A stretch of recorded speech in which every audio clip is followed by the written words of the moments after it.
Essa é uma pergunta que desperta bastante curiosidade, especialmente em nosso Brasil brasileiro, não é verdade? Eu imagino que Paulo talvez nos ajude a responder esta pergunta. Se você abrir a sua Bíblia em Efésios capítulo 2, Paulo inicia esse capítulo dizendo o seguinte: Ele vos deu vida, estando vós mortos nos vossos delitos e pecados, verso 2, nos quais andastes outrora, segundo o curso deste mundo, segundo o príncipe da potestade do ar, do espírito que agora atua nos filhos da desobediência. Aqui em Efésios 2:2, Paulo lista um dos nossos inimigos como sendo o príncipe da potestade do ar. Uma clara referência a Satanás como líder desse exército de poderes espirituais malignos que militam contra a humanidade e o propósito de Deus no mundo. Nesse texto, nós somos informados que a esfera de poder, de domínio deste príncipe, de Satanás, é o ar. Porém, quando nós chegamos em Efésios capítulo 3 e verso 10, nós lemos a respeito dos principados e potestades nos lugares celestiais. A mesma expressão que encontramos no capítulo 6 e verso 22. Aqui nós lemos que esses espíritos malignos habitam uma esfera chamada por Paulo de regiões celestiais. Afinal de contas, onde está o diabo? A explicação mais provável é que a esfera do ar e as regiões celestiais se referem à mesma coisa.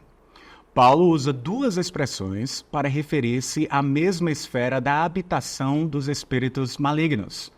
A ideia aqui de que o ar, o espaço, essa a ideia no mundo antigo, o ar como o espaço entre a Terra e a Lua. Esta ideia de que o ar seria a habitação de espíritos constituía uma crença comum no mundo antigo e também é encontrado na literatura judaica intertestamentária. Porém, nós estamos falando aqui de seres espirituais. Portanto, o ar é entendido como uma outra dimensão, uma dimensão espiritual, também chamada de regiões celestiais. Ao referir-se, então, a essa dimensão como ar, Paulo talvez queira transmitir a ideia de proximidade. Afinal de contas, nós sabemos que Satanás é o príncipe deste mundo. João, em seu evangelho, repete isto algumas vezes. O nosso mundo, ele atua diretamente na promoção da desobediência entre os seres humanos, na desobediência a Deus.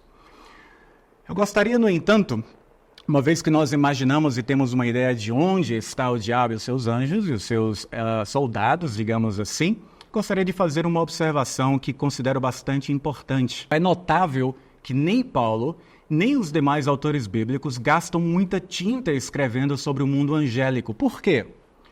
Porque a mensagem de Paulo, por exemplo, consistia na proclamação positiva do evangelho da graça de Cristo, que é o poder de Deus para a salvação de todo o que crê.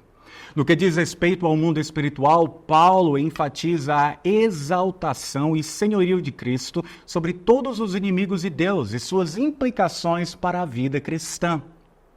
Em Cristo, por exemplo, nós somos libertos do domínio das trevas. Paulo fala isso em Colossenses 1:13. Transportados do domínio das trevas para o reino, tirado do domínio das trevas e transportados para o reino do Filho do seu amor. Então, por um lado, nós precisamos lembrar que, embora haja uma batalha espiritual em curso, nós não precisamos temer espíritos malignos, pois eles são, em um sentido mais profundo, impotentes contra o povo de Deus. Por outro lado, precisamos sim equilibrar isso com cuidado para não menosprezar a existência da batalha espiritual que continuará até o retorno de Cristo. Se o fizermos, corremos o risco de não nos preparar adequadamente para enfrentá-la, como Paulo nos adverte em Efésios capítulo 6. Lembre-se também que Paulo não põe toda a responsabilidade pelo pecado e o mal nesse mundo na atuação dos demônios. Em Efésios 2, 1-3, ele menciona os três grandes inimigos do ser humano: o mundo, Satanás e a carne. Guerreamos contra uma trindade maligna. Mas tem de bom ânimo.